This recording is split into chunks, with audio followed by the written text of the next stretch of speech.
Marc Francois insisted Boris Johnson made his support for the Union very clear when he became Prime Minister.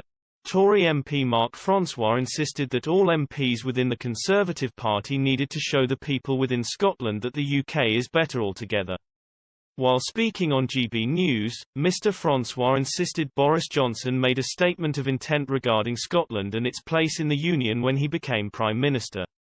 He said Mr Johnson changed his official title as a way of showing he believed that Scotland and the other parts of the United Kingdom should remain as one.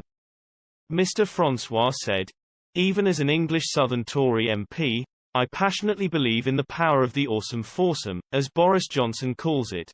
Remember when Boris became Prime Minister he formally changes his title to Prime Minister and Minister for the Union. He did that very early on, almost as a statement of intent.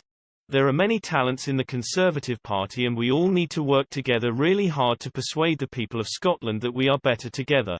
Boris Johnson has repeatedly insisted that the vote on independence by Scotland in 2014 was a once-in-a-generation vote.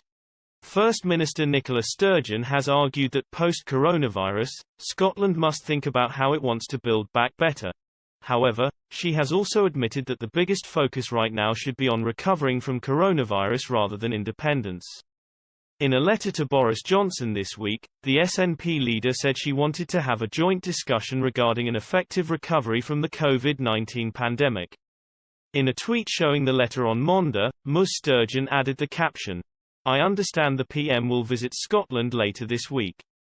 Since this would be our first opportunity to meet in person for a while, I've invited him to Butte House to discuss COVID recovery. We differ politically but our governments must work together where we can." The letter read, "I understand you will be in Scotland later this week and thought this might offer us an opportunity to meet in person in Edinburgh for a discussion on the current COVID situation and our respective plans for recovery, focusing obviously on the areas where it is important that our governments work together. I would be happy to welcome you to Butte House and hereby extend an invitation. If you are agreeable, perhaps your private office could contact mine to discuss suitable arrangements." Despite Ms Sturgeon's efforts, Mr Johnson declined the invitation and stated he wanted to speak with all the leaders of the devolved nations at once.